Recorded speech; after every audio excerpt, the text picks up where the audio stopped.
Et il nous amène en France, en plus, effectivement, une problématique raciale qui est omniprésente aux États-Unis, notamment sur le terrain politique. On avait déjà vu cette importation, notamment dans certaines universités, avec des colloques absolument surréalistes, interdits aux Blancs, avec toute cette rhétorique des racisés, les non-racisés, les Blancs, les non-Blancs, je ne sais pas quoi.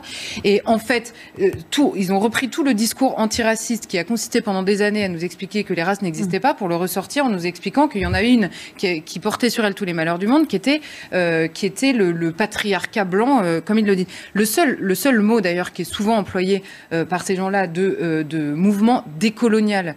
Il faut reprendre le mot. Décolonial, ça veut bien dire qu'ils considèrent que les pouvoirs publics ou les autorités en France sont colonisatrices aujourd'hui. On ne parle pas de gens qui ont été colonisés ou qui sont... moi, j'ai colonisé personne et eux ont été colonisés par personne, en fait.